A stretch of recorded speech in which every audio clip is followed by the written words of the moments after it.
보혈은 주님의 피로다. 보혈의 죄를 씻으면 정하게 되겠네. 정하게 되겠네. 정하게 되겠네. 보혈의 죄를 씻으면 정하게 되겠네. 저도 저 회개하고서 보혈에 씻었네. 이 몸도 죄 씻기 원하네. 죄 씻기 원하네. 죄 씻기 원하네. 저도 저 같은 이 몸도 죄 씻기 원하네. 죄속함 받은 백성은 그렇겠네. 샘솟듯 하는 비권세 한없이 그도다. 한없이 그도다. 한없이 그도다. 샘솟듯 하는 비권세 한없이 그도다. 날 젊게 하신 비보니 그 사랑 한없네. 살 동안 받는 사랑을 늘 찬송하겠네. 늘 찬송하겠네. 늘 찬송하겠네. 이후에 천국 올라가 더 하겠네. 이후에 천국 올라가 더 좋은 노래로 날 구속하신 은혜를 늘 찬송하네. 늘 찬송하겠네. 늘 찬송하겠네. 구속하신 은혜를 늘 찬송하겠네. 아멘. 521장 구원으로 인도하는 그 문은 참 좁으며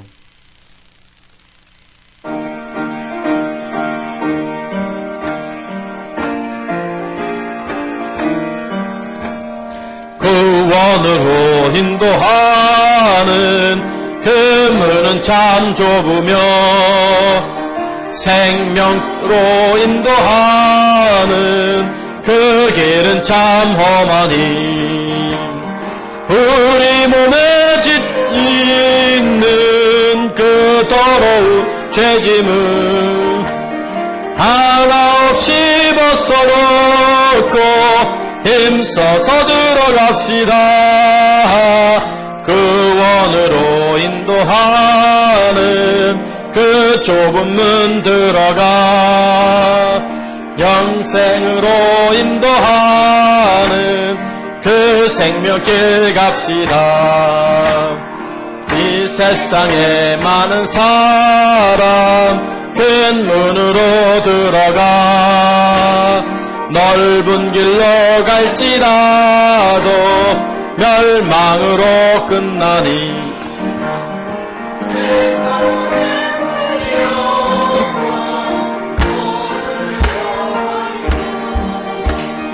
주의 말씀 순종하 그 생명길로 갑시다. 구원으로 인도하는 그 좁은 문 들어가 영생으로 인도하는 그 생명길 갑시다. 구원의 문 물렸으니 주의 공어 힘입어 주저 말고 들어가서 생명길로 갑시다. 구원의 문 닫히는 옛 모두 가고 싶으나 한 번 닫힌 구원의 문 또 열려지지 않으리. 구원으로 인도하는 그 좁은 문 들어가 영생으로 인도하는 생명로 갑시다. 아멘. 359장 찬양합니다.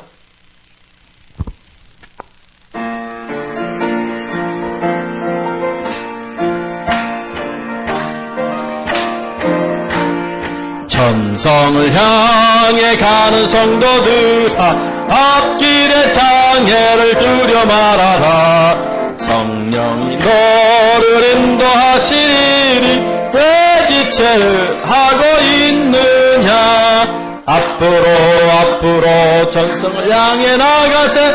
천성문만 바라고 나가세. 모든 천사 너희를 영접하러 문 앞에 기다려서 힘내. 너 가는 길을 누가 비웃거든 확실한 증거를 보여주어라. 성령 주님 감화하여 주사 그들도 참 길을 찾으리.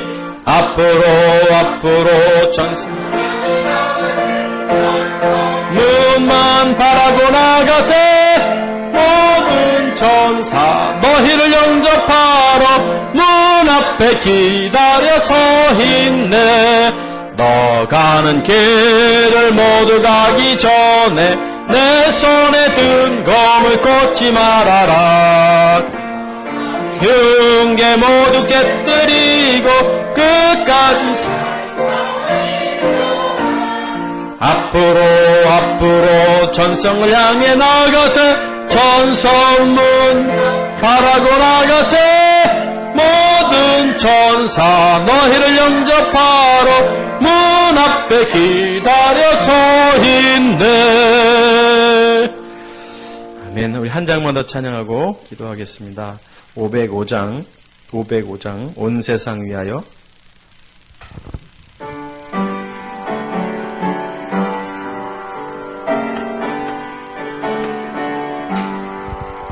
온 세상 위하여 나 복음 전하리.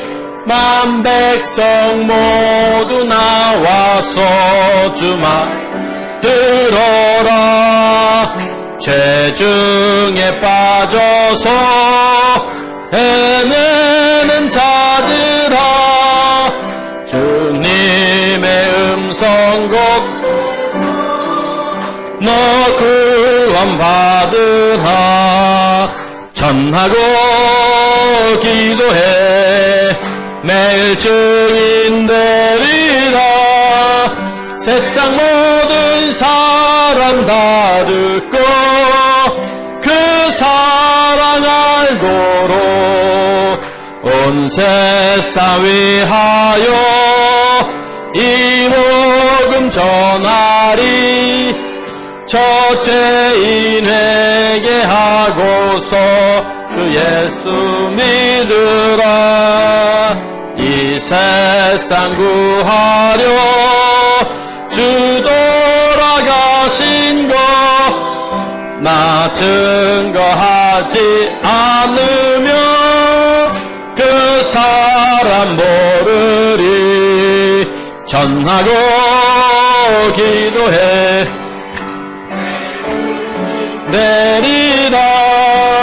세상 모든 사람 다 듣고 그 사랑 알도록 온 세상 주 예수 이름 힘입어 이 복음 전하자. 먼 곳에 나가서 전하지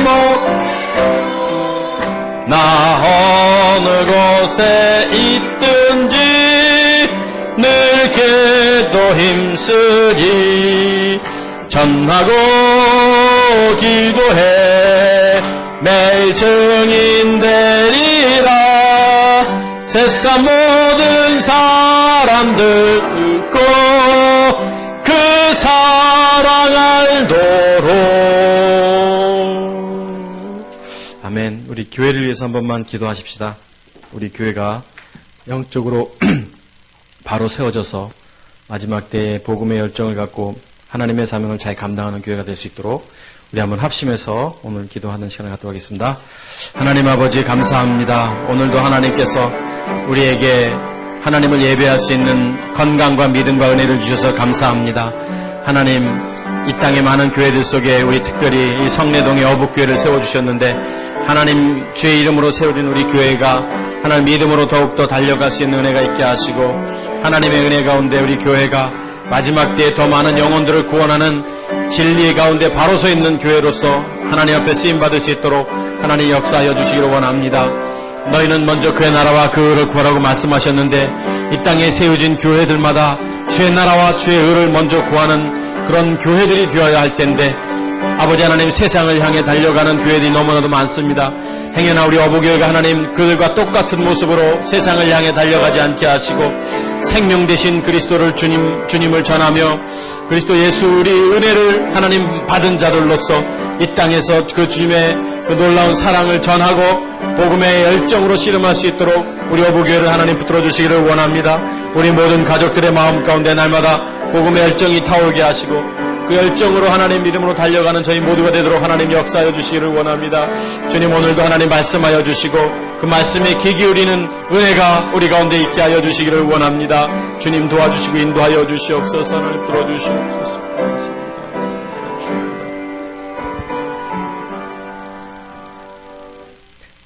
참 좋으신 하나님 감사합니다. 세상 사람들은 분주하게 이 시간을 보내지만 우리는 시간을 구별해서 하나님을 예배할 수 있도록 은혜와 믿음과 건강과 영적인 마음을 주셔서 참으로 감사를 드립니다. 삶이 예배가 되게 하시고 우리가 공적으로 하나님을 예배하는 이 거룩한 예배가 삶에서도 연속되어지게 하시고 누구를 만나든 늘 그리스도인의 모습이 늘 삶을 통해 드러나고 증거될 수 있도록 하나님 역사하여 주시옵소서. 우리 어부 가족들 피곤하고 때로는 지쳐있고 때로는 힘들어도 늘 하나님 그것에 얽매이지 않게 하시고 주님을 바라보게 하시며 주님의 음성을 듣게 하시며 주님과 영적인 교감을 통해서 새 힘을 얻고 믿음으로 달려가게 하여 주시옵소서. 오늘도 우리를 사랑하시는 주 예수 그리스도 이름으로 감사하며 기도하옵나이다. 아멘. 우리 하나님 말씀 보도록 하겠습니다. 하나님 말씀은 욥기서 42장 6절에서 보겠습니다.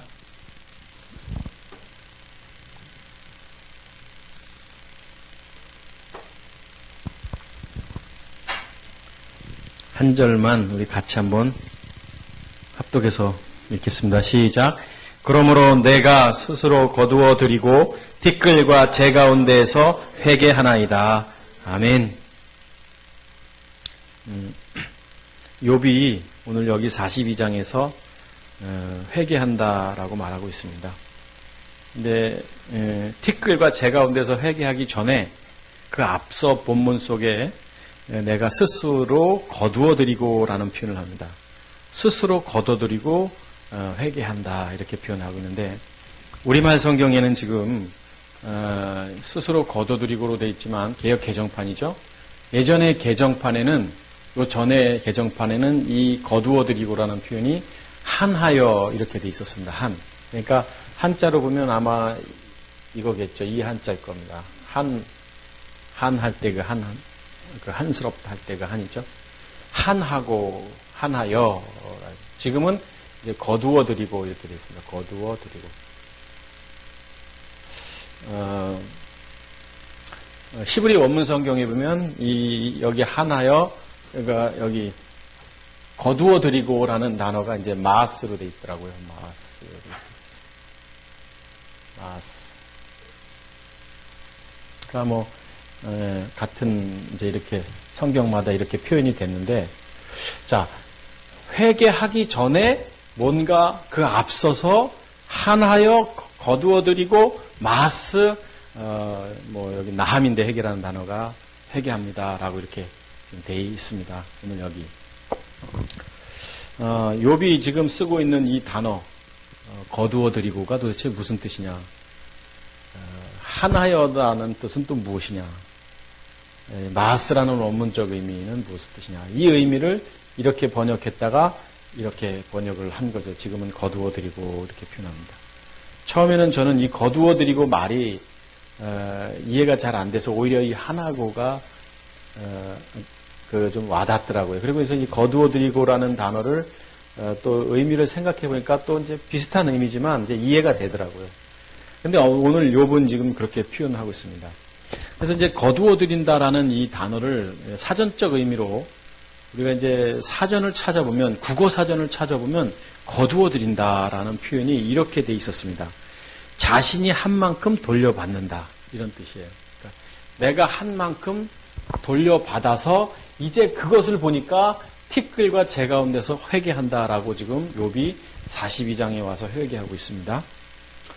이제 거두어드린다라는 것은 자기가 한 만큼 돌려받는다라는, 그러니까 예전에 그런 표현이 있었죠. 우리 뿌린 대로 거두어드린다라는, 심는 대로 거둔다, 뭐 뿌린 대로 거둔다, 뭐 이런 표현들 있잖아요. 그거죠. 내가 이만큼 했기 때문에 이만큼 받는다, 거두어드린다, 그런 표현이 이제 그런 뜻이었습니다. 사전적 의미로는 그랬습니다. 그렇습니다.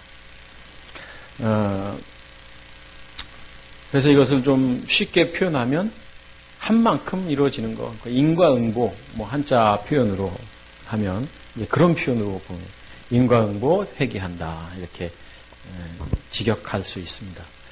그런데 조금 전에도 말씀드렸습니다만 개혁판, 지금 개혁 개정판이고 바로 요 전에 번역되기 전에는 요전 성경은 한하여라고 이렇게 돼 있었습니다.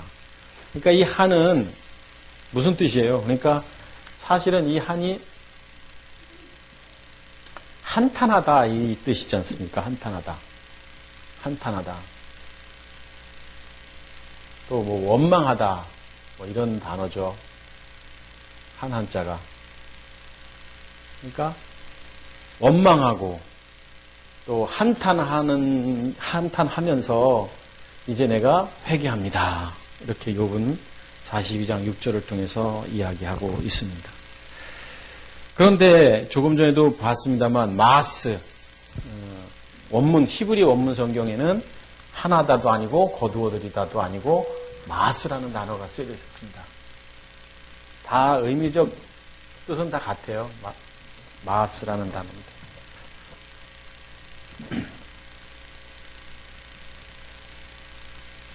마스. 자, 이 단어도 제가 좀 찾아보니까 구체적으로 이 단어는 사전적 의미입니다. 사전에는 이렇게 되어 있었습니다. 사라지다, 증오하다, 내어버리다, 업신여기다, 멸시하다, 경멸하다, 싫어하다, 비난하다, 버리다, 거절하다 등 여러 가지 뜻을 갖고 있었습니다. 거절하다, 비난하다, 업신여기다, 뭐 여러 뜻, 증오하다. 다시 말하면 스스로 욥이 지금 내가 스스로 거둬들인다, 마스라고 쓰고 있는 것을 보면 내 스스로가 비난한다, 내 스스로가 증오한다, 내 스스로가 경멸한다, 내 스스로가 미워한다, 내 스스로가 싫어한다라고 말하고 있는 거예요. 자, 의미가 있는 겁니다. 지금 회개하기 전에 욥이 자기 자신을 경멸하고 있고 자기 자신 때문에 한탄하고 있고 자기가 뿌린 것 때문에 거둬들이는 그 결과를 통해서 내가 한스럽고, 이런 표현들을 지금 회개하기 전에 지금 하고 있다라는 것입니다. 그러니까 다시 표현하면 이 마스라는 단어를 욥이 쓰고 있는 것을 보면 욥은 스스로가 얼마나 하찮은 존재고 욥은 자기 스스로를 생각할 때 얼마나 보잘것없는 존재인가를 깨닫게 된 거예요. 여러분, 지금 우리는 지금 욥기서 42장을 본 겁니다. 42장 6절을. 근데 1장에서 보면 욥은 어땠냐고요? 1장 1절부터. 욥은 그런 사람이 아니었어요. 자기 스스로에게 이 정도로 초라하고 이 정도로 엉망진창인 자기 모습의 그 모습을 우리는 성경을 통해서 볼 수 없는 사람이었어요. 한번 보십시다. 한번 도대체 욥이 어떤 사람이었는지 우리가 너무나도 잘 알잖아요. 욥기서 한번 1장을 보시죠. 1장 1절. 우스 땅의 욥이라 불리는 사람인데 그 사람은 온전하고 정직하여 하나님을 경외하고 악에서 떠난 사람이라고 표현되어 있단 말입니다. 그런데 1장에서 이렇게 표현되어 있고 또 그가 소유가 이런 식으로 쭉 나오면서 하나님을 경외한 그 욥의 모습을 보는데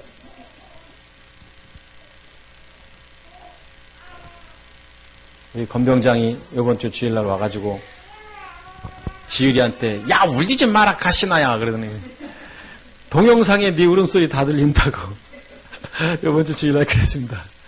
또 한 소리 하겠네 우리 건병장이.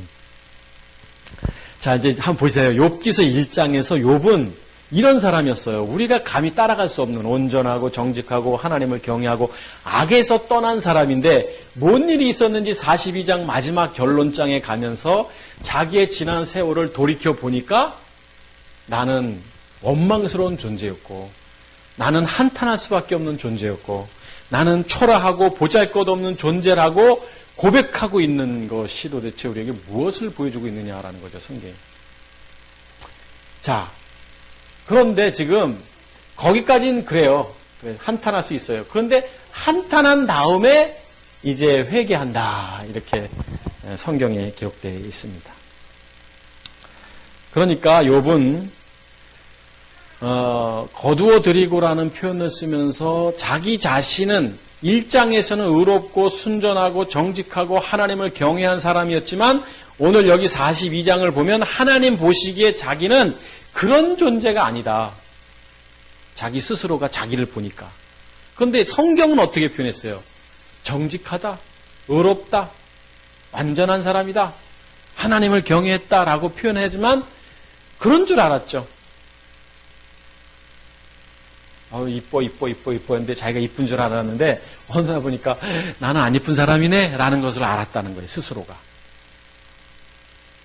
여러분 이런 모습이 있는 다음에 회개라는 표현이 쓰여져 있다는 것도 우리가 좀 생각해 봐야 된다는 것입니다. 그래서 제가 오늘 욥기서를 통해서 우리 함께 수요일 저녁에 같이 나누고 싶은 것은 뭐냐면 그러면 여기서 이렇게 돌이키는데 자기 자신이 어떤 존재를 깨닫고 나서 그 다음에 이제 회개를 합니다. 우리가 이 회개에 대해서 좀 보려고 그러는 거예요. 회개가 도대체 뭐냐? 회개는 우리가 지금까지 물론 신약 성경에는 회개라는 단어가 메타노에라는 단어가 쓰고 있습니다. 히브리어에서는 나함이나 슈보라는 단어가 회개라는 단어로 쓰여지고 있는데 이 회개에 대해서 너무나도 잘못 알고 있는 것 같아요. 예전에 저도 그렇게 알고 있었고 회개를 우리는 어떻게 생각하고 있냐면 내가 저지른 것에 대해서 돌이키는 것을 회개로 생각했던 게 사실입니다. 이게 회개냐? 그래서 돌이켜서 잘 살면 되고 그런데 어느 날 보니까 또 잘못 걸어가고 있고 그래서 또 돌이키고 이런 개념 속에서의 회개를 성경이 말하고 있는데 그렇게 생각하고 있는데 근데 욥이 오늘 지금 회개 하나이다라고 말할 때 이 회개가 나함이라는 이 회개가 슈보라는 물론 이제 의미는 다릅니다만 이 회개라는 단어가 그런 의미냐라는 거죠. 그렇다면 욥이 여기서 회개하고 나서 그 다음에 앞에서와 달리 42장에서 회개하고 그 다음에 비로소 진정한 그리스도인이 되는데 우리도 이 회개가 없이는 이런 회개의 과정이 없이는 우리 스스로도 조금 생각해 봐야 되지 않겠느냐. 그냥 내가 잘못된 길로 걸어가다가 돌이키는 그 메타노의 개념으로 회개로 생각하니까 어떻게 하냐면 내가 하나님의 자녀로서 이 땅에서 하나님의 자녀답게 못 살다가 때로는 이렇게 못 살다가 다시 돌이켜서 하나님 용서해 주세요. 내가 죄 가운데 살았고 세상 정욕 가운데 살았습니다. 그리고 나서 기도하고 용서함 받고 또 잘못 살다가 또 돌이키고 이 개념으로 우리는 회개를 생각하지만 욥이 말하는 회개가 그거가 아니라는 것입니다.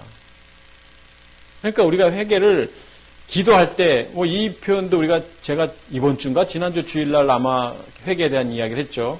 교회 오자마자 우리는 무릎을 딱 꿇고, 무릎을 요즘에 무릎을 안 꿇고, 장의자니까 여기 의자에 앉아서 하나님 지난 한 주간 동안 부끄럽습니다. 또 이렇게 입버릇처럼 뭔가 돌이키는 기도를 합니다. 그리고 그것을 회개로 생각한단 말이에요. 그게 회개냐라는 것이죠. 그래서 국어사전에서 제가 회개가 뭔지를 찾아봤어요. 회개, 뉘우칠 해자입니다.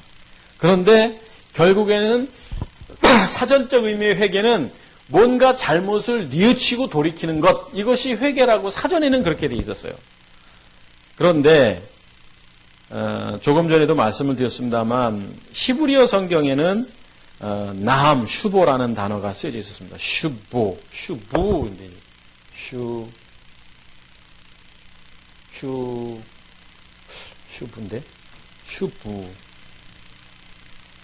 슈부입니다. 슈부니까 이렇게 쓰고 이건 슈부고 지금 제가 쓴 거는 슈부고요. 슈부였습니다. 슈우부 이렇게 히브리어니까 이렇게 쓰는 게 맞습니다. 슈부. 여기 점이 하나 있습니다. 슈부라는 단어가 회개하다라는 단어였었어요. 근데 이 단어는 돌이키다, 그러니까 말 그대로 돌이키다라는 단어입니다. 근데 어떻게 돌이키는 거냐면 이 단어가 돌이키다라는 뜻도 있지만 회복하다라는 뜻도 있는 거예요. 회복하다, 회개라는 단어가 돌이키다, 회복하다라는 단어로 쓰여져 있었어요. 그러니까 이것은 뭐냐면 하나님으로부터 떠나 있던, 여기 지금 하나님이 계시면 하나님으로부터 인간이 타락함으로 떠나 있습니다. 죄된 존재가 되는 겁니다. 아버지가 마귀가 되는 거예요. 떠나 있던 인간이 어떻게 하냐면 일로 가는 행위가 바로 슈브라는 단어였었어요. 그러니까 하나님을 떠났던 사람이, 하나님을 떠났던 존재가 하나님께로 이제 돌이키면서 이제 가려고 하는 그 상태. 이 단어가 슈브라는 단어였었어요. 그러니까 우리가 이 회개라는 것을 그냥 목사님 그게 그거 아닙니까? 내가 살다가 이 세상에서 살다가 하나님 없이 살다가 보니까 이게 잘못됐구나 해서 하나님 잘못됐습니다라고 이제 돌이키고 이제 하나님께로 이거 그런 의미로 우리가 회개를 볼 수 있지만 사실 그거보다 더 깊은 의미가 있는 거예요. 슈브라는 단어는요. 조금 전에 말씀을 드렸습니다만 그 메타노에오라는 단어가 있습니다. 메타노에오. 헬라어에서는 이 단어를 회개라는 단어를 메타노에오라는 단어를 씁니다. 메타노에오. 메타노에오라는 단어를 써요. 이 메타노에오라는 것은 합성어예요. 요 메타 플러스 노에오예요. 메타. 그러니까 메타 플러스 노에오라는 단어예요. 노에오라는 단어. 근데 메타라는 단어 뜻 자체는 모못을 초과하여 이런 뜻입니다. 모못을 초과하여. 모못을 초과하여. 그리고 노에오라는 단어는 알다 이런 뜻이었어요. 모못을 초과하여 알다. 회개라는 게 의미가 있잖아요. 모못을 초과해서 알다. 회개라는 게. 그러니까 완전히 내가 알고 있었던 건 이건 줄 알았는데 이것을 초과해서 알게 된 거예요. 그러니까 이게 아니구나, 이거구나라고 돌이키게 되는 거예요. 그러니까 회개의 의미가 이제 이런 거예요. 내가 어떤 행위를 잘못해가지고 이게 아니구나 이렇게 돌이키는 그냥 개념적 의미가 아니라 이건 줄 알았는데 이거구나. 그러니까 이 기준점이 뭐냐 이거죠. 아까 지금 전에 슈보라는 나옴이라는 단어를 썼지만 그게 뭐냐면 하나님인 거예요. 그러니까 내가 내 뜻대로 살다가 하나님의 기준점을 알게 되니까 이게 아니구나. 그것을 초과하는 거예요. 내가 알고 있었던 것을 초과해서 돌이키는 게 바로 메타노에라는 회개라는 단어 뜻입니다. 그러니까 우리 인간이 어떤 행동을 해서 잘못해서 돌이킨다. 내 스스로 인격적으로 아니다. 내가 누군가를 마음 아프게 했다. 도덕적, 윤리적으로 부끄럽게 했는데 내가 예수 믿는 사람이 그러면 안 되지. 내가 그리스도인이 그러면 안 되지 하고 그냥 돌이키는 개념이 아니라 조금 더 그것을 더 넘어가서 어떤 개념이 회개냐면 하나님 안에서의 뜻을 보게 되는 거예요. 나는 이게 맞는다라고 생각할 수 있어요. 언제든지. 누가 봐도 맞아요. 그런데 하나님이 아니다 그러면 그때는 회개해야 되는 거예요. 회개요. 그런데 이 회개의 개념에 기준점이 뭐냐면 내가 기준점이 돼서 돌이키면 안 된다라는 걸 말하는 거예요, 지금. 왜냐하면 욥을 보자는 거예요. 욥의 앞에서 보면 부족함 없는 사람이에요. 완벽한 사람이에요. 그런데 그가 회개했단 말이에요.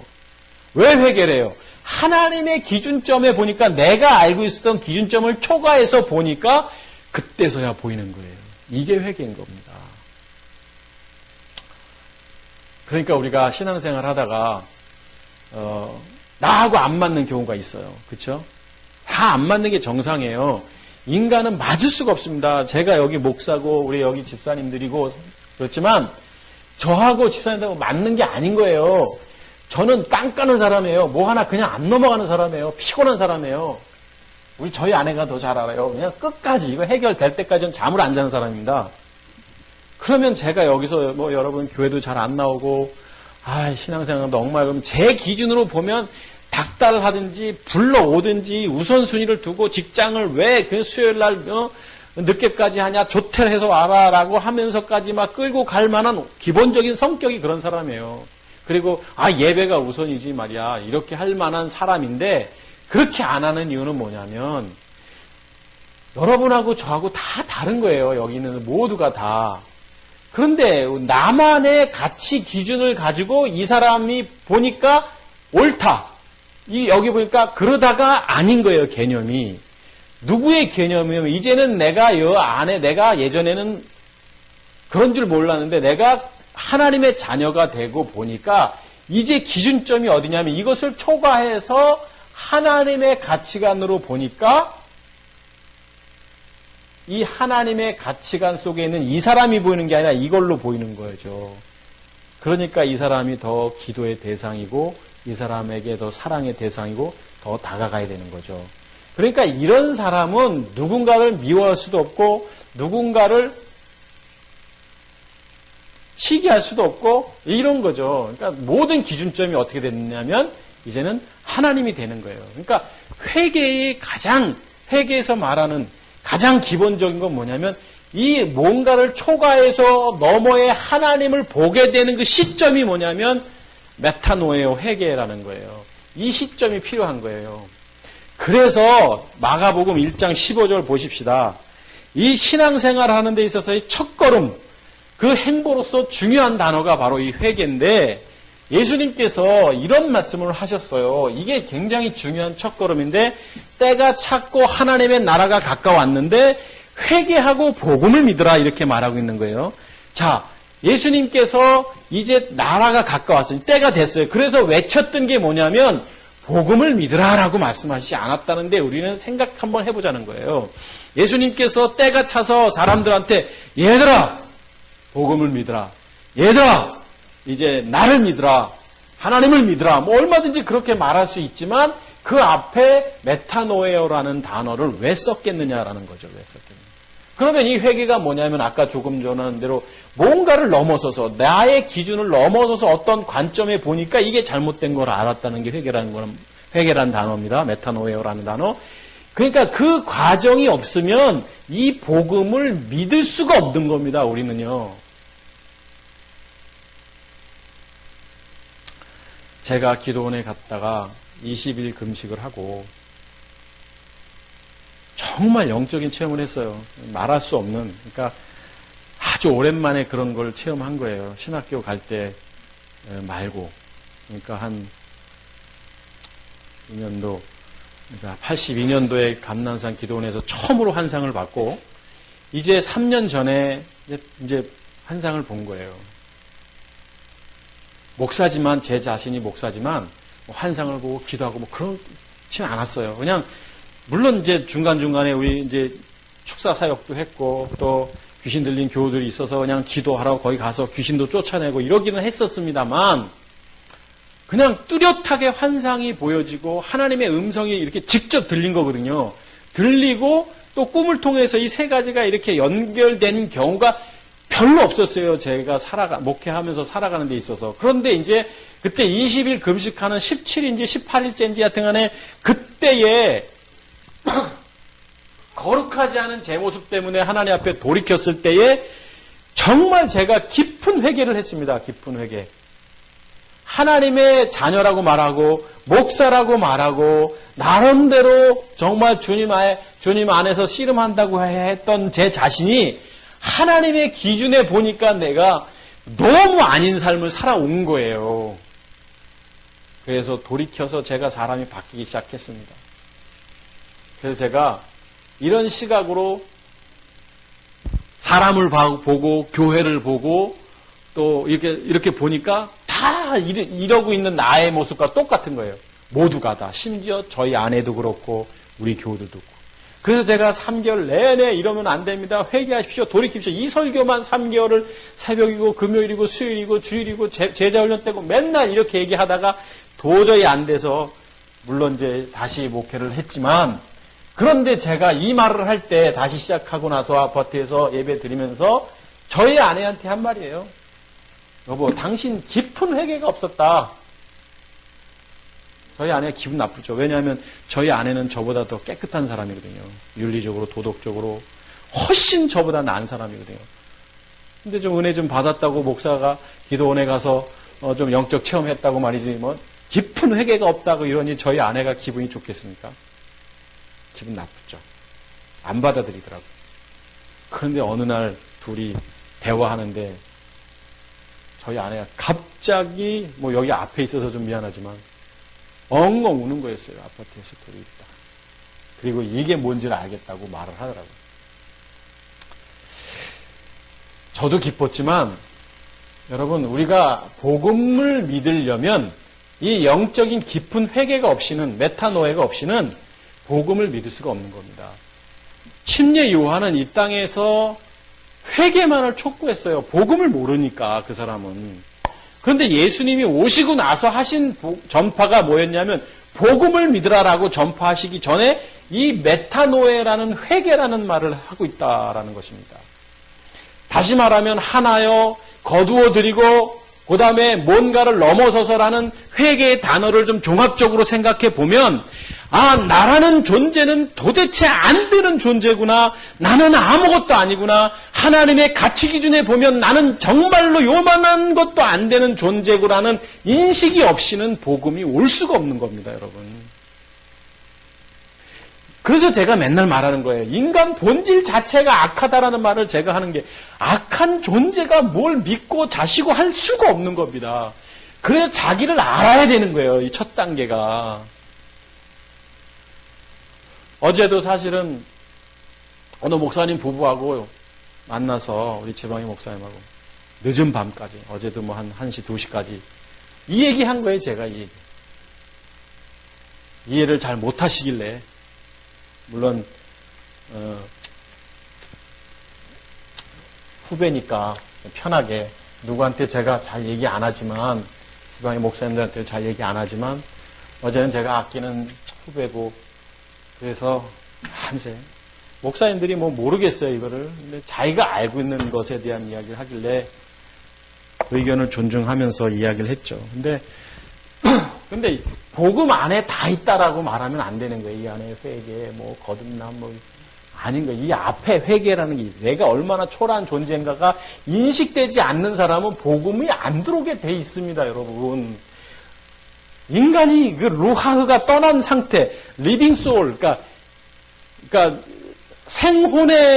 생혼이었던 인간이 살아있는 하나님의 기운이 떠난, 그래서 아버지가 마귀인 자녀가 이거 없이 어떻게 복음을 믿냐고요.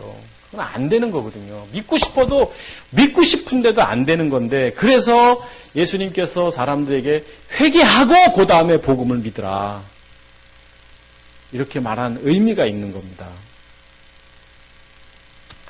누가복음 5장 32절 보면, 그래서 신앙생활에 있어서 이 회개는 첫걸음의 가장 중요한 기본적인 거예요. 이 회개는. 회개가 없으면요 안 돼요. 지식적으로 아무리 내 육체를 십자가 못 받았다 말해도, 내가 그렇다 이제 내 지정인을 십자가 못 받았다 말해도 그 앞서의 이 정말 내 자신이 어떤 존재인지를 깨닫지 못하지 않으면 결국 율법적인 신앙, 늘 제가 말하는 그것과 똑같은 거예요. 똑같은 거예요. 복음 안에서도. 자, 내가 의인을 부르러 온 것이 아니고 누구를 불러? 죄인을 불러서 네가 하나님 없이 살아가는 그 죄인을 불러서 회개시키려고 왔다라고 말씀하고 있습니다. 회개시키려고. 사도행전 2장 38절에도 베드로가 이런 말을 하죠. 베드로가 이르되 너희가 회개하여, 자, 회개한 다음에 어떻게 해요? 그 다음에 예수 그리스도의 이름으로, 여기서는 왜 예수가 먼저 나와요? 당연하죠. 지금 말하고자 하는 사람들이 아직 주님을 모르는 사람들이니까 예수부터 나오죠. 자, 예수 그리스도, 제가 예수 그리스도 예수 이런 얘기해도 어제만 해도 목사님들이 오해할 수 있겠구나라는 생각을 좀 했습니다. 뭐 다 똑같은 건데 그리스도 예수나 예수 그리스도나 같은 건데, 근데 제가 지난 주일날 아침에도 말씀드렸잖아요. 다르다고. 자, 예수 그리스도, 그러니까 예수가 앞에 나올 때는 수신자가 누구냐면 아직 모르는 사람이에요, 주님을. 바울 사도가 자기 스스로를 말할 땐 그리스도 예수 안에 있는 내가, 이런 표현을 쓰고 있고요. 자, 예수 그리스도의 이름으로 침례를 받고 죄사함을 받으라. 그러니까 회개는 죄사함이 아니라는 거예요, 지금 이 성경에서는. 그런데 회개 이꼴을 마치 내 죄를 사함받는 것, 내가 잘못 사는 것을 용서함받는 것으로 회개의 개념을 생각하니까 내가 잘못 사는 거 하나님 용서해 주세요, 회개하니까 다 용서함 받았다 생각하고 이렇게 살고, 또 어느 날 또 내가 잘못 살아서 회개함 받고 용서함. 그런데 성경이 뭐라 하죠? 회개한 다음에 침례를 받고 죄사함을 받으라. 여러분, 회개 다음에 침례를 받고, 예수 그리스도 이름으로 침례를 받고 그 다음에 죄사함을 받으라. 이렇게 구체적으로 성경이 말하고 있어요. 그때 왜 이제 성령을 선물로 받는다. 그러면 회개가 우리가 말하는 그 회개냐, 그냥 돌이키는 게 회개냐. 왜 제가 이 말을 이렇게 자꾸 힘주어 얘기하냐면, 제가 제자 훈련하면서 제가 우리 교우들한테 맨날 떠들었던 게 돌이키는 거를 회개라고 이야기했던 사람이기 때문에 이렇게 말하는 겁니다. 우리가 어떻게 완벽한 사람일 수 있겠느냐. 살다 보면 원망할 수도 있고, 물론 안 믿는 사람보다는 덜하지만 부끄럽게 살 수도 있다. 당연한 거다. 그럼 돌이키면 된다. 그게 우리의 축복이다라고 가르쳤고, 제가 심지어 도표까지 그렸어요. 이렇게 우리는 믿음의 삶을 살다가 때로는 못하고 나라고 떨어질 때가 있다. 그렇지만 우리는 또 올라가는 거다. 이러다가 올라가고, 또 우리가 살다가 또 회개하고 이렇게 올라가고 천국 가는 거다라고 제가 이 도표를 이렇게 그렸어요. 근데 이거 아닙니다, 사실은. 그래서 제가 우리의 회개는 그게 아닌 거예요. 하나님의 기준에 비춰보니까 내가 어떤 존재인지를 알고 나서 그 다음부터 하나님의 시각 속에서 나라는 존재가 느껴지고 나니까 그 다음에 회개. 그리고 나서 어떻게 되는 거예요? 그때서부터 이제는 성령이 오시고 이제 복음이 들어오게 되면서 이제 내가 거룩하니 너도 거룩하라. 성경은 거듭난 사람에 대해서 계속적으로 거룩하라. 죄가 있어서는 안 된다. 이런 이야기를 계속하고, 또 이제 앞으로 다시는 죄를 짓지 말라. 병을 고치고 나서 표적을 보여준 이후에 예수님께서 그 사람들에게 앞으로 다시는 죄를 짓지 말라라고 그렇게 말하고 있는 이유가 뭐냐면, 또 죄 짓다가 다시 와서 죄 짓다가 이게 아니라는 거예요. 그러니까 제가 오해를 받았던 게 뭐냐면, 그러면 예수 믿는 사람들이 하는 것이 완벽한 그리스도이냐. 어제도 목사님이 그 얘기를 하더라고요. 당연하죠. 우리는 완벽한 그리스도인이죠. 단 뭐가 있습니까? 육신이라는 게 있는 거예요. 사르크스, 본능적 욕구. 그것 때문에 부끄럽게 사는 거예요. 그때는 회개가 아니에요. 제가 아마요 글을, 그래서 오늘 우리 카페에다 혹시 내가 글을 실었나고 뒤적뒤적 하다가 못 찾았는데, 회개와 비슷한 거, 제가 돌이키는 거, 이거에 대해서 글을 한번 실은 적이 있었는데 우리 카페는 안 실었나 봐요. 찾아서 언제 한번, 그때는 회개가 아니라 뭔지에 대해서 우리가 나누겠습니다만, 완벽한 그리스도인이 아니라 우리가 하나님의 자녀가 되면, 내 안에 그리스도가 살면 그리스도가 사는 거기 때문에 뭘 회개하고 뭘 죄 가운데 살겠느냐라는 거예요. 그러니까 오해받기 딱 알맞죠. 그럼 니는 죄도 안 짓냐? 안 짓는다. 제가 이렇게 얘기했더니 다 이상한 사람이라고 보죠. 오래전입니다. 그런데 여기서 말하는 죄라는 게 성경이 말하는 몸, 옛사람이 죄고, 우리가 하는 것은 죄로부터 나타나는 행위들입니다. 신즈예요. 하마르티아란 그 단수적 개념이 아니라 여기서부터 성경이 말하는 것을 자세히 보면 죄들을 얘기하는 건데, 근데 성경에서 말하는 죄가 뭔지 개념적 정리가 안 되니까 내가 행함으로 나타나는 잘못된 일들을 죄로 생각하니까 너 죄 안 짓느냐라고 말하는 거예요. 그게 아니라 내가 이제는 내 육체로부터 오는 삶을 안 산다. 이게 죄의 개념인 거예요.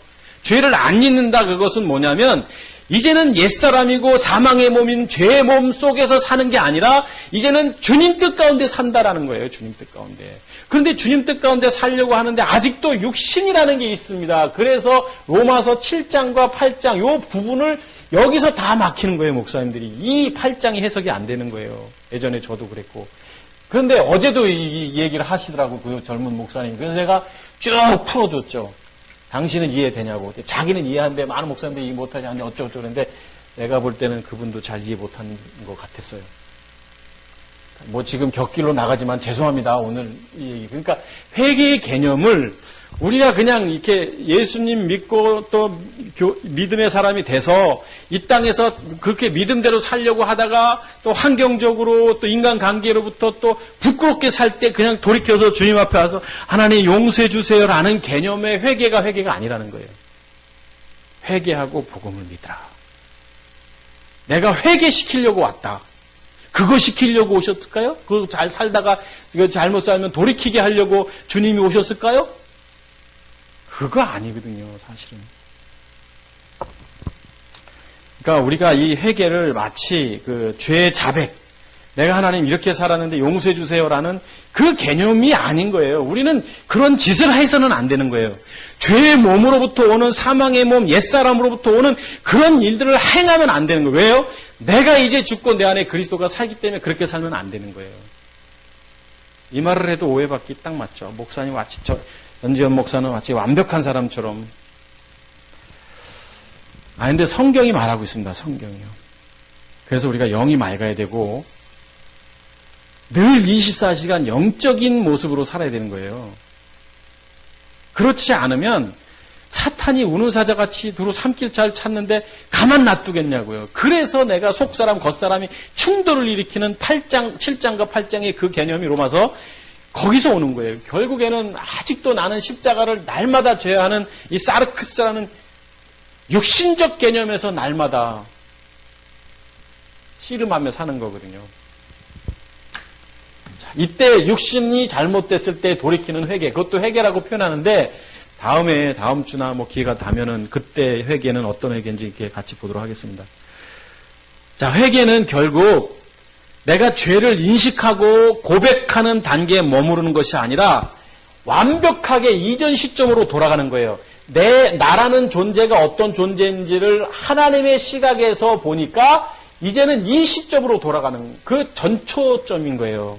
그리고 나서 성령을 선물로 받죠. 회개하고 복음을 믿고 이제 침례를 받고 그리하면 성령을 선물로 받고 나면 어떻게 되는 거예요? 그분이 죄가 뭔지 의가 뭔지 심판이 뭔지 요한복음 16장에 성령께서 하시는 역할을 통해서 예수께서 그리스도이시구나. 예수와 십자가의 부활을 통해서 내가 거듭나게 되는 거예요, 여러분.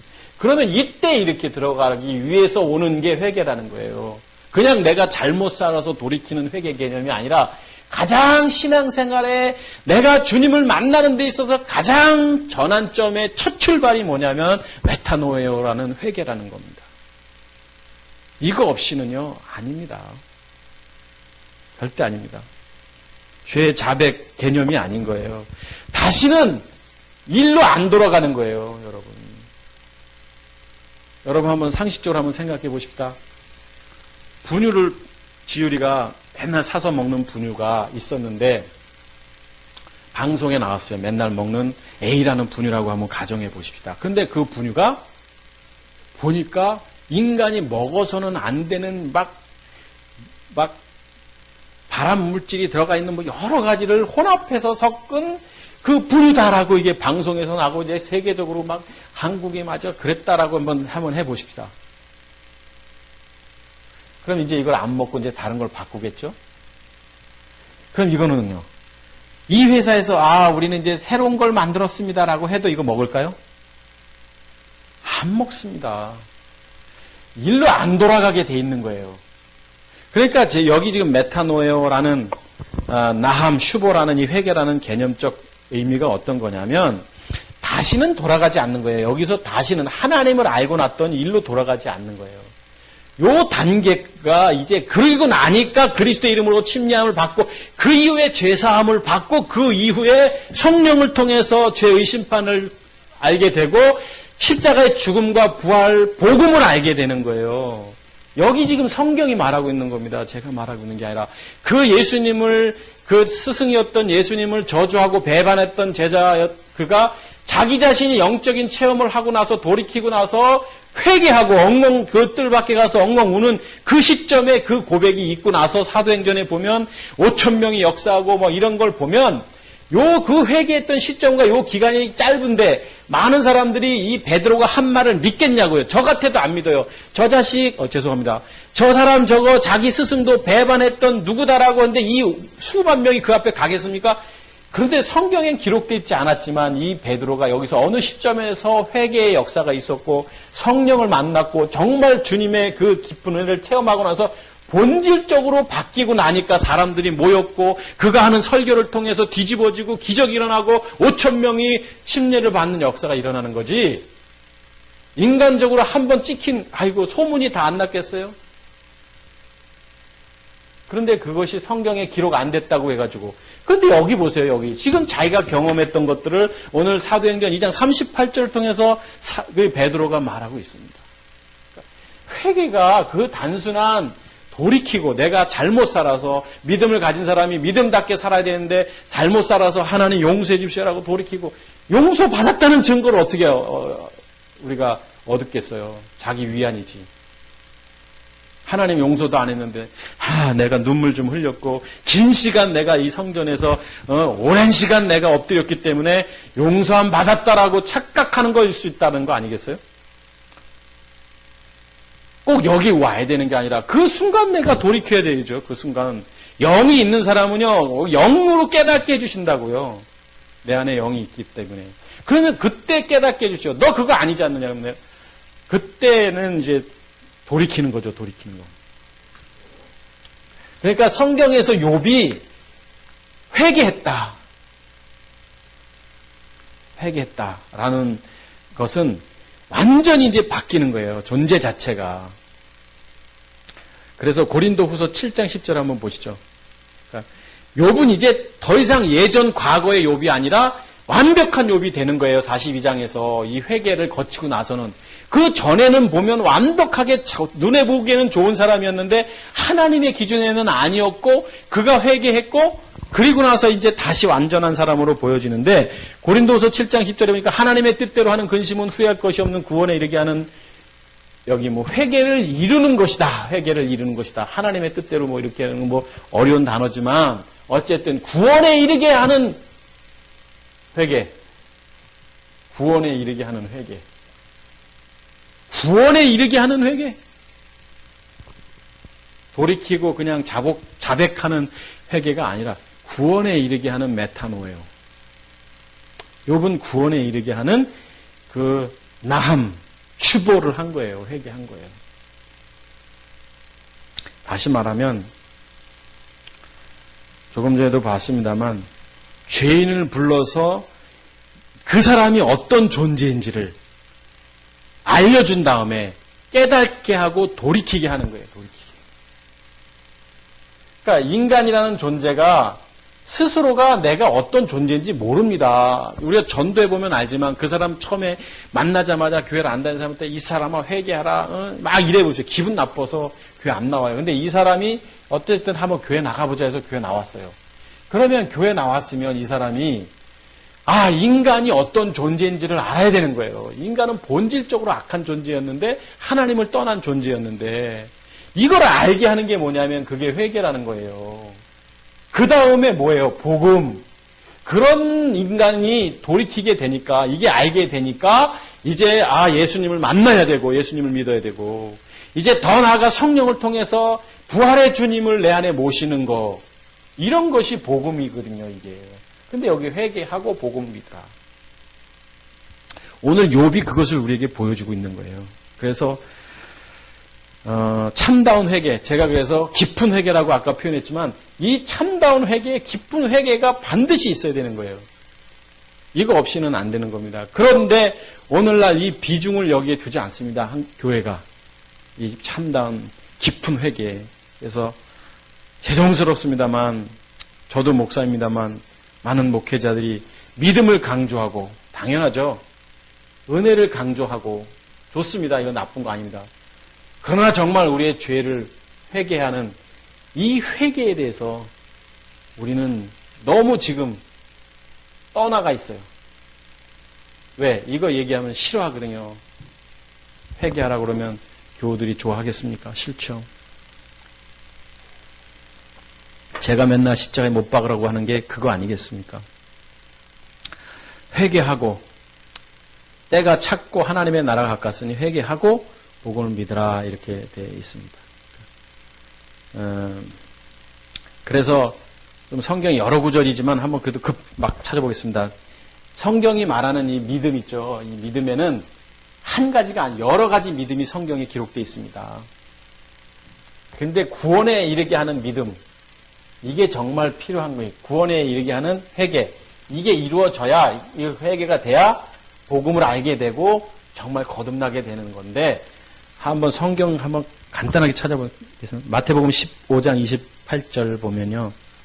예수께서 대답하여 이르시되 여자야 내 믿음이 크도다. 여자야 믿음이 크다라고 말하면서 이제 그 믿음대로 된다, 소원대로 된다면서 딸이 낳았다라는 이 여자의 큰 믿음이 나오는 반면에 또 마태복음 6장 30절 보면 오늘 있다가 내일 아궁이에 던져지는 들풀도 하나님이 입히시는데 야, 이 믿음이 적은 자들아라고 주님이 말씀하시잖아요.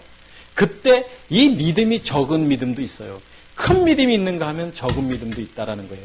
성경이 굳이 이렇게 구분하고 있는 게 아니라 지금 우리가 상식적으로 보면 그 믿음이라는 게 너무 다 똑같은 것으로 생각하지만 적은 믿음은 뭐예요? 적은 믿음. 믿음이라고 표현하고 있어요. 믿음 없다고 표현한 게 아니라. 또 사도행전 14장 9절을 보면 바울이 말하는 것을 듣거늘 바울이 주목하여 구원받을 만한 믿음이, 자, 구원받을 만한 믿음이 그에게 있는 것을 보고라고 돼 있죠. 또 고린도전서 15장 17절 보면은 그리스도께서 다시 살아나신 일이 없으면 너희 믿음도 헛되고 너희가 여전히 죄 가운데 있을 것이요. 구원받은 믿음이 있는가 하면 헛된 믿음, 죄 가운데 있는 믿음도 있다고 성경은 말하고 있어요. 또 골로새서 2장 7절을 보면 그 안에 뿌리를 박으며 세움을 받아 교훈을 받은 대로 믿음에 굳게 서서 감사함을 넘치게 하라. 아주 굳센 믿음이 또 나오는가 하면 디모데전서 4장 1절을 보면 그러나 성령이 밝혀 말씀하시기를 후일에 어떤 사람들이 믿음에서 떠나 미혹하는 영 귀신의 가르침을 따르리라. 굳은 믿음이 있는 한편 떠나는 믿음도 있고 이렇게 구별을 하고 싶어 하는 게 아니라 이제 이런 것이 있다 이겁니다. 또 야고보서 2장 22절 보면 우리가 잘 아는 말씀. 너희는 말씀을 행하는 자가 되고 듣기만 하여 자신을 속이는 자가 되지 말라. 이렇게 2장입니다. 2장. 야고보서 2장 22절. 네. 야고보서 2장. 예. 내가 보거니와 믿음이 그의 행함과 함께 일하고 행함으로 믿음이 온전하게 됐다라고 말하면서 행함으로 사는 믿음에 대해서 언급하고 있는 반면에 2장 26절 그 밑에 가보면 영혼 없는 몸이 죽은 것 같이 행함이 없는 믿음은 죽은 것이다 하면서 행함이 있는 믿음, 행함이 없는 믿음. 그러니까 우리가 이제 믿음을 성경에서 여러 가지로 믿음이 있는 거, 없는 거, 죽은 믿음, 산 믿음, 또 뭐 떠난 믿음, 함께하는 믿음, 굳센 믿음, 뭐 이런 식으로 믿음에 대해서 말하고 있는데 이 말은 보면 오늘날 우리가 믿음을 가졌다고 말하지만 진짜 믿음을 가진 사람이 있고 진짜 아닌, 죄송합니다만 가짜 믿음을 가진 사람이 있을 수 있다라는 거죠. 욥이 그랬던 거예요. 욥은 자기 자신이 진짜인 줄 알았죠. 왜요? 1장에 나오잖아요. 온전하고 순전하고 의롭고 이랬던 사람이에요.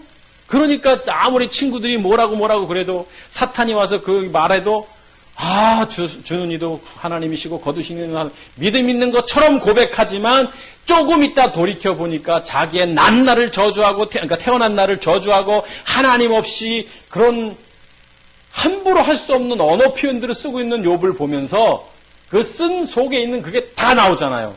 그러니까 42장에 가서 회개하는 거예요. 회개. 나함.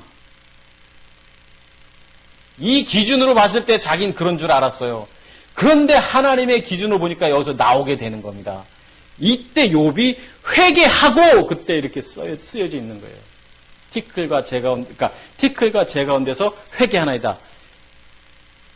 앞에서 이제 거두어드리고 하나고 자기가 어떤 존재인지를 아니까 한탄스러운 거예요. 자기가 예전에는 거룩한 존재인 줄 알았는데 내가 보니까 의로운 존재인 줄 알았고 하나님을 경외하는 존재인 줄 알았는데 하나요. 거두어드리고 남, 주보, 회개. 그 다음에 이제 회개라는 거예요. 아니었구나. 오늘날 우리는 내 자신이 어떤 존재인지를 잘 모릅니다. 다시 말하면 이때 회개했다라는 것은 뭐냐면 잘못된 그 과거로 돌아갈 수 없는 회개인 거예요. 욥이 했을 때. 아니 그때 회개했으면 이제 끝났죠. 이제 회개하고. 자, 그러면 일로 다시 돌아갈 수 있나요? 욥이? 안 되는 거예요. 그러니까 이 회개라는 이 단어는 뭐냐면 일로 돌아가는 회개가 뭐 이렇게 다시 또 죄 짓고 다시 회개하고 이런 개념적 회개가 아닌 겁니다. 성경에 말하는 회개는. 참다운 회개는 반드시 그래서 행함이 동반돼야 된다. 이런 회개 없이 복음이라도 있을 수가 없기 때문에 예수님께서 회개하고 복음을 믿으라 라고 말씀을 하셨고 그 복음은 뭐예요? 행함 있는 믿음이 동반된 그거죠. 복음이라는 것은. 십자가의 죽으심을 통해 부활하신 그리스도를 만나는 것, 내 안에 그리스도를 모시는 것, 주가 되신 그 주님을 내 안에 모시고 사는 삶, 이것이 복음적 삶이고 생명적 삶이고 오늘날 우리 한국교회가 현실을 바라보면서 참 마음이 무겁죠. 오늘 신문에 갑자기 생각이 안 나네. 페이퍼 목사님, 유명한 분입니다. 그분이 그런 글을 한국교회 여의도에 있는 어느 교회 조 무슨 목사님에 대해서 아주 신랄하게 비판한 글을 보면서 그분의 영향력이 우리 한국교회에 얼마나 큰 영향력을 줬습니까? 그런데 지금 재산 은닉이니 뭐니 뭐 이런 거 그러면서 그 신문 사설에 뭐라고 표현되냐면 내가 목사님들이 내가 500만 원을 벌으면 내가 1000만 원을 벌으면 사례를 받으면 내가 30%에서 40%를 구제해서 내가 개별적으로 씁니다. 300, 400. 그리고 나머지 700에서 600은 뭐 이렇게 쓴다 하면 이게 과연 아름다운 것입니까? 이제 기자가 그렇게 썼어. 이게 과연 아름다운 것입니까? 그러더라고요. 그러면서 그 다음 말을 썼냐, 뭐라고 했냐면, 내가 1억을 받는데 1000만 원을 늘 어려운 사람 위해 쓴다면 9천만 원도 자기가 쓰고 이게 아름다운 겁니까? 라는 표현을 쓰더라고요. 그러니까 이 비판을 왜 했냐면 오늘날 목회자들이 영적이지 아니하고 세상적 가치관, 세상적 논리 속에 살다 보니까 유혹에 넘어갈 수밖에 없고 물질이라는, 명예라는. 그래서 이걸 비판한 걸 보고 마음이 무거웠던 겁니다. 제가 목사니까. 왜냐하면 어제 그제 그런 일이 있었거든요. 제가 직접적으로. 나름대로 크게 목회한다고 하는 친구하고 통화하면서 어깨에 힘주고 있는 그 모습을 보면서 아닌 것 싶지만 자기 스스로는 겸손하게 표현했지만 제가 그 속마음을 아니까 야, 우리가 낮아진다는 거 정말 내가 어떤 존재인지 기준이 어디? 하나님의 기준에 비춰보고 이제는 그 돌아가지 않는 상태가 된 사람이라면 그런 말을 할 수가 없죠. 제가 지금 이렇게 있으니까 그 친구는 저한테 한번 어려움을 당한 목사가 어쩌고 이런 표현하길래 제가 속으로 무슨 생각을 했어요? 제가 어려움을 당하기 무슨 어려움을 당합니까? 하나님이 인도하신 건데. 그냥 폼 잡고 목회하는 게 목회가 아니라 내 자신이 어떤 존재인지도 모르고 씨름했던 잘못된 데서 돌아와서 이제 다시 정말로 시작하고 기쁨으로 살려고 하는 모습이 옳은 거지. 옛날처럼 폼 잡고 사는 그건 아닌데. 자, 결국 욥의 고백은 참다운 회개입니다. 나함, 슈보, 메타노에오. 이것이 동반돼야 되는 거거든요. 그래서 진짜 거듭난다라는 것은 이 회개가 있어야 되는 거예요. 그리고 하나님의 기준 속에서 내가 아무것도 아닌 존재였구나. 나는 죄를 지을 수밖에 없는, 내가 죄 짓는 게 정상이구나를 깨달아야지만 그 다음에 그 침례가 오고 그 다음에 성령이 오셔서 복음을 알게 되는, 그래서 회개하고 복음을 믿으라라고 성경이 예수님이 친히 증거하고 있는 거거든요. 우리 자신이 어떤 존재인지를 알아야 됩니다. 내가 얼마나 초라하고 내가 얼마나 아무것도 아닌 존재인지, 정말 이 여기 있는 꼬맹이들보다도 못한 나라고 인정해야 하는데 그게 안 되잖아요. 우리는 아이들은 순수하기라도 하죠. 자, 결론입니다. 욥은 오늘 회개했는데 회개하기 전에 내 존재를 알았다. 거두어 드리고 한하고 한탄을 했고, 또 욥은 내가 어떤 존재인지를 인식했고, 그래서 여기 지금 그러므로 내가 스스로 마스, 그래서 내가 어떤 존재를 알고 났더니 티클 죄 가운데, 그 죄들 가운데서 내가 하나님께로 돌아가는 그 첫발의 관문을 내딛었다, 돌이켰다. 이게 이제 욥기서 42장 6절의 말씀. 기도하겠습니다. 하나님, 믿음을 가졌다고 하는 우리가 내 안에 그리스도가 있다고 말하면서도 생명 대신 주님 없이 살아갔던 우리가 무엇이 믿음이고 무엇이 복음인지를 알고, 이제는 내가 아니라 내 안에 주님이 사시고 그리스도가 사는 삶을 날마다 시마다 분마다 초마다 느낄 수 있도록 하나님 역사하여 주시옵소서. 삶의 현장 속에 서서 내가 뭔가를 잘못해서 돌이키는 것이 회개가 아니라 하나님의 기준을 깨닫게 된 그 자체로 인하여 내 스스로가 얼마나 초라한지를 깨닫고 다시는 그리로 돌아가지 않는 것이 회개라는 단어인 것을 알게 되었습니다.